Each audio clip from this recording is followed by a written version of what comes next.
ذرا سوچئے، ایک سیاستدان پر ملک سے غداری کا اتنا سنگین الزام ثابت ہو، اسے سالوں قید کی سزا سنا دی جائے، اور پھر اپیل میں وہ پوری سزا ایسے ختم ہو جائے جیسے کبھی تھی ہی نہیں۔ یہ آخر کیسے ممکن ہے؟ آئیے آج ایک ایسی ہی حیران کن قانونی معاملے کی گہرائی میں اترتے ہیں۔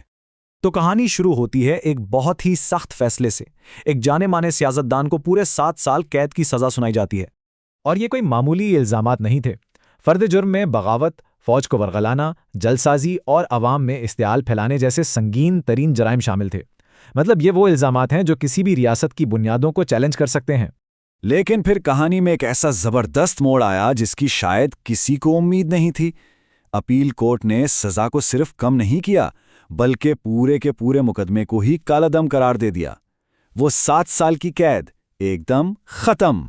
تو سوال یہ پیدا ہوتا ہے کہ آخر اتنے وزنی الزامات پر کھڑا کیا گیا کیس ریت کے گھر کی طرح کیسے منہدم ہو گیا؟ آئیے اس قانونی پہلی کو مل کر بوجھتے ہیں۔ اچھا، تو اس معاملے کو سمجھنے کے لیے ہمیں بالکل شروع سے دیکھنا ہوگا۔ سب سے پہلے یہ جانتے ہیں کہ استغاثہ یعنی الزام لگانے والوں کی کہانی کیا تھی۔ استغاثہ کے مطابق قومی اسمبلی کے ایک رکن مخدوم جاوید ہاشمی نے پارلیمنٹ ہاؤس کی کیفیٹیریا میں ایک پریس کانفرنس کی۔ وہاں انہوں نے ایک خط تقسیم کیا جس کا عنوان تھا قومی قیادت کے نام۔ اب الزام یہ تھا کہ یہ خط فوج کے ہیڈ کوارٹر یعنی GHQ کے جعلی لیٹر ہیڈ پر بنایا گیا تھا، اور اس میں لکھی باتیں فوج اور صدر مملکت کے خلاف تھیں جو لوگوں کو بغاوت پر اکسا رہی تھیں۔ اب یہاں سے اصل کہانی شروع ہوتی ہے، جہاں یہ کیس کمزور پڑنا شروع ہوا۔ اپیل کورٹ نے جب معاملے کو دیکھا تو سب سے پہلی بڑی خامی جائے وقوع یعنی لوکیشن میں ہی نظر آ گئی۔ دیکھیں، بات یہ ہے کہ پارلیمنٹ ہاؤس کوئی عام عمارت نہیں ہوتی۔ قانون کی نظر میں اس کا کیفیٹیریا بھی ایوان کے احاطے کا ہی حصہ ہے۔ اس پورے علاقے کی خاص قانونی حیثیت ہے، اور اس کا سارا اختیار صرف اور صرف اسپیکر کے پاس ہوتا ہے، جنہیں ایوان کا کسٹوڈین یا نگران مانا جاتا ہے۔ اور یہیں پر کیس کرنے والوں سے پہلی بنیادی غلطی ہوئی۔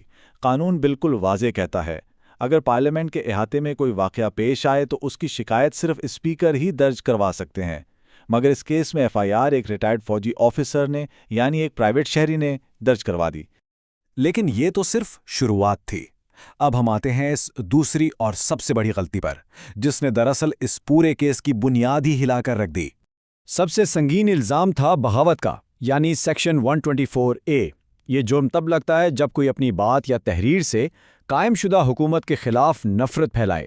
چونکہ یہ جرم کسی ایک شخص کے خلاف نہیں بلکہ پوری ریاست کے خلاف مانا جاتا ہے، اس پر کارروائی کا ایک بہت ہی خاص اور لازمی طریقہ کار قانون میں درج ہے۔ قانون اس بارے میں بالکل صاف ہے۔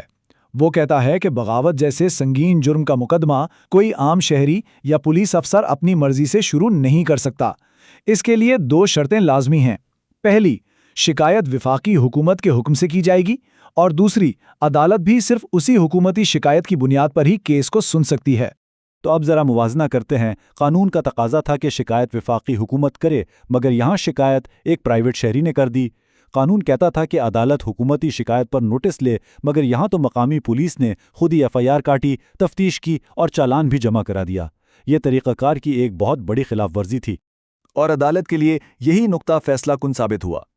عدالت نے کہا کہ جب کسی مقدمے کا آغاز ہی غیر قانونی طریقے سے کیا گیا ہو تو اس پر کھڑی ہونے والی پوری عمارت یعنی تفتیش، ٹرائل اور یہاں تک کہ سزا، سب کچھ غیر قانونی ہو جاتا ہے۔ قانون کی نظر میں یہ کیس کبھی شروع ہی نہیں ہوا تھا۔ تو یہ معاملہ صرف ایک شخص کی سزا یا بریت کا نہیں تھا۔ اس فیصلے کے ذریعے اپیل کورٹ نے انصاف کے کچھ بہت ہی بنیادی اصولوں کو دوبارہ واضح کیا۔ عدالت نے صاف صاف کہا کہ قانون میں درج یہ طریقہ کار محض ٹیکنیکل باتیں یا باریکیاں نہیں ہیں۔ دراصل یہ وہ آئینی حفاظتی دیواریں ہیں جو ہر شہری کی آزادی کو ریاست کی بے پناہ طاقت سے بچانے کے لیے بنائی گئی ہیں۔ فیصلے میں ایک بہت اہم بات لکھی ہے، فوجداری قوانین کی تشریح سختی سے کی جانی چاہیے، نہ کہ اس طرح کہ کسی شہری کو اس کی آزادی کے قانونی حق سے محروم کر دیا جائے۔ سادہ لفظوں میں مطلب یہ ہے کہ جب معاملہ کسی کی آزادی کا ہو تو قانون پر حرف بہ حرف عمل کرنا لازمی ہے۔ اور اسی اصول کو مزید واضح کرتے ہوئے کہا گیا کہ جب قانون کسی کام کو ایک خاص طریقے سے کرنے کا کہے تو وہ کام یا تو اسی طریقے سے ہوگا یا پھر بالکل نہیں ہوگا، اس پر کوئی سمجھوتا نہیں ہو سکتا۔